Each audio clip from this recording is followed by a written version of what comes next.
करीब 1200 करोड़ की लागत से बनी और देश की सबसे सुरक्षित मानी जाने वाली नई संसद भवन में बुधवार को उस वक्त अफरा तफरी मच गई जब दो युवक संसद की कार्यवाही के बीच में अचानक कूद पड़े और कैन के जरिए पीले रंग का धुआं फैला दिया। इस भयावह घटना के बाद हर कोई सरकार की बड़ी लापरवाही बता रहा है। इस वीडियो में आपको इस घटना की जड़ बताने वाले हैं और आपको बताएंगे कि आखिर चूक कहां हुई और घटना में शामिल आरोपियों का कच्चा चिट्ठा क्या है। नई संसद भवन में बुधवार को हुई घटना के संबंध में दिल्ली पुलिस ने गैर कानूनी गतिविधियां अधिनियम के तहत मामला दर्ज किया है। दरअसल यूएपीए की धारा 16 में आतंकवादी कृत्य को परिभाषित किया गया है और इसमें आतंकी घटना के लिए जिम्मेदार लोगों के लिए सजा का प्रावधान है। अब आपको बताते हैं आरोपियों की पहचान के बारे में। जो दो लोग लोकसभा में दर्शक दीर्घा से कूदे थे, उनकी पहचान सागर शर्मा और मनोरंजन डी के तौर पर की गई है। जब लोकसभा के अंदर ये घटना हो रही थी, उसके कुछ वक्त पहले संसद भवन के बाहर एक पुरुष और एक महिला द्वारा कैन से रंगीन गैस स्प्रे कर नारे लगाए गए। उन्हें भी गिरफ्तार कर लिया गया है।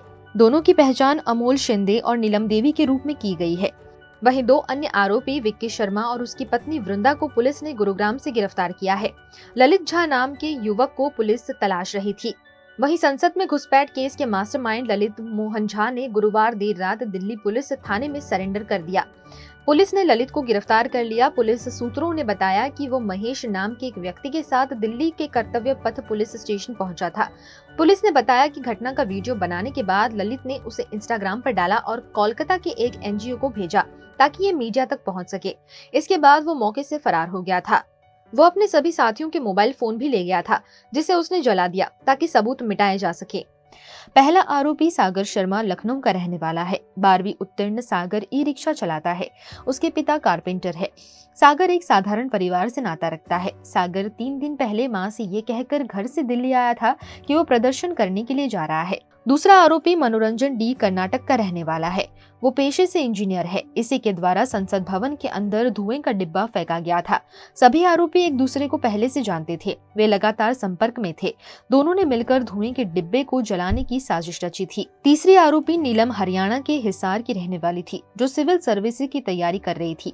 उसके पिता मिठाई की दुकान चलाते हैं। वो किसान आंदोलन में भी काफी सक्रिय थी। चौथा आरोपी अमोल धनराज शिंदे महाराष्ट्र का रहने वाला है।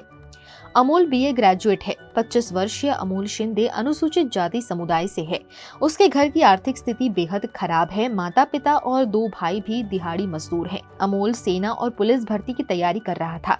वह 9 दिसंबर को परिजनों से सेना में भर्ती होने की बात कहकर गया था। इस घटना में आश्चर्य की बात यह है कि धुएं वाला कैन इतनी सिक्योरिटी के बाद अंदर कैसे पहुंचा। यदि ये जूते में छिपा हुआ था तो इसे निश्चित रूप से डीएफएमडी में पकड़ा जाना चाहिए था। हालांकि चूक के पीछे सबसे महत्वपूर्ण कारणों में से एक ये है कि 2004 के बाद से संसद के सुरक्षा उपकरण नहीं खरीदे गए हैं। यानी कि अभी जो टूल्स उपयोग किए जा रहे हैं वो 19 साल पुराने हैं। वहीं स्टाफ में 10 साल से नई भर्ती नहीं हुई है। सिक्योरिटी गार्ड के लगभग 150 पद खाली हैं। वहीं नई संसद में दर्शक दीर्घा की हाइट लगभग 6 फीट की है, जहां से कोई भी आसानी से नीचे कूद सकता है। इसमें ज्यादा कोई सिक्योरिटी नहीं है। चूक क्यों हुई, इसका जवाब वक्त आने पर आएगा। मीडिया के द्वारा लगातार सवाल उठाए जा रहे हैं कि संसद में घुसने वाले कौन थे, लेकिन ये कोई नहीं पूछ रहा कि संसद में इतनी बड़ी सुरक्षा में चूक कैसे हुई कि दर्शक दीर्घा से 2 लोग कार्यवाही के दौरान बीच में हंगामा मचाने लगे। अगर सुरक्षा की बात की जाए तो सवाल ये भी उठता है कि नई संसद और पुरानी संसद में क्या अंतर है। नई संसद में दर्शकों और आतंकों की तलाशी का जिम्मा दिल्ली पुलिस के पास है। वहीं पुरानी संसद में ये संसदीय सुरक्षा गार्डों द्वारा किया जाता था, जो दर्शकों की फिजिकल एक्टिविटी और संदिग्ध इशारों की पहचान करने में माहिर थे। नई संसद में दर्शकों पर नजर रखने के लिए सीआरपीएफ के जवानों को सिविल ड्रेस में तैनात किया गया है। उन्हें इस काम के लिए कोई ट्रेनिंग नहीं दी गई है। संसद भवन के उद्घाटन के वक्त मीडिया बार बार बता रहा था कि नए संसद की सुरक्षा उच्चतम स्तर की है। इतना पैसा खर्च हुआ और मामूली रूप से योजना बनाकर ये लोग लोकसभा में घुस गए। घटना देखने से तो इतनी ही लगती है, लेकिन उम्मीद करते हैं पुलिस और संसदीय कार्य मंत्री और साथ साथ गृह मंत्री की ओर से इस सवालों पर विस्तार से जवाब आएगा। उधर विपक्ष के इंडिया अलायंस के सदस्य गृह मंत्री से जवाब चाहते थे। जवाब नहीं मिला तो संसद से वॉकआउट कर गए। यदि आपको ये वीडियो पसंद आया हो तो इसे लाइक, शेयर, कमेंट जरूर करिएगा। हमारे YouTube चैनल को सब्सक्राइब कीजिएगा और साथ ही साथ हमें इंस्टाग्राम, फेसबुक और ट्विटर पर भी जरूर फॉलो करिएगा।